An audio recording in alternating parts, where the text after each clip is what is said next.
برادرهای مهجورم، برادرهای ره دورم، برادرهای رنجورم. شما از قسمت و از تقدیری ناجر نمینالید، اگرچی از چمن دورید، اگرچی از وطن دورید. چامرغی به پر و بالید، برادرهای مهجورم، برادرهای ره دورم.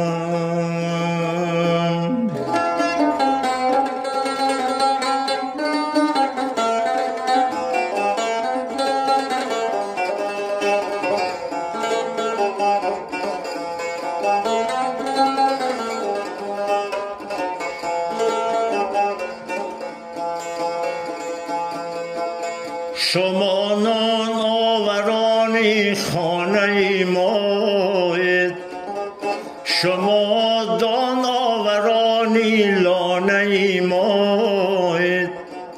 شما شمع دل و هم دیده و هم خانه مایید. شما چون قهرمانی قصه و افسانه مایید. برادرهای مهجورم، برادرهای ره دورم، برادرهای رنجورم. شما از قسمت و از تقدیری ناجر نمینالید، اگرچی از چمن دورید، اگرچی از وطن دورید.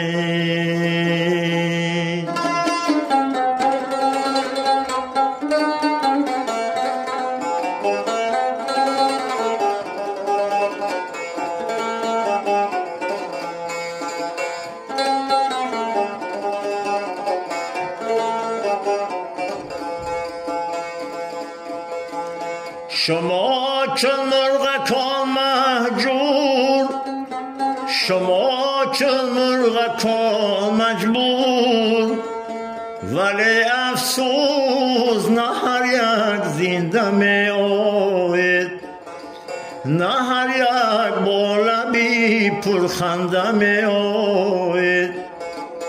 برادرهای مهجورم، برادرهای ره دورم.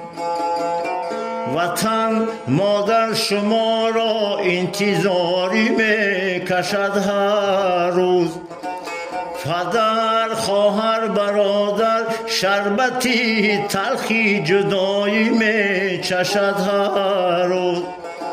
شما را دلبران در خانه پزمانند، شما را طفلکان در خانه پزمانند. برادرهای مهجورم، برادرهای ره دورم.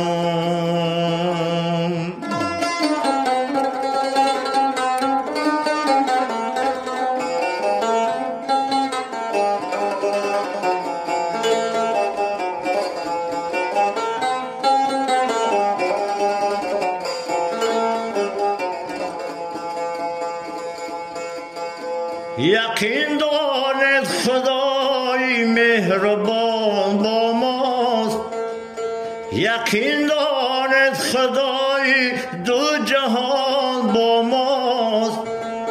در اینجا پاره از آیه قرآنی می آرم، پس از مشکل برای بندگان آسانی می آرم. برادرهای مهجورم صبور باشد خدا داناست، برادرهای ره دورم صبور باشد خدا با ماست.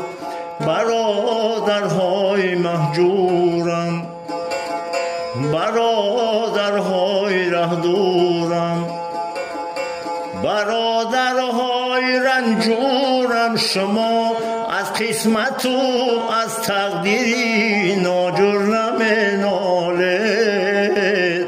اگرچی از چمن دورید، اگرچی از وطن دورید، چو مرغی به پر و بالید، برادرهای مهجورم، برادرهای رهدورم، برادرهای رنجورم، برادر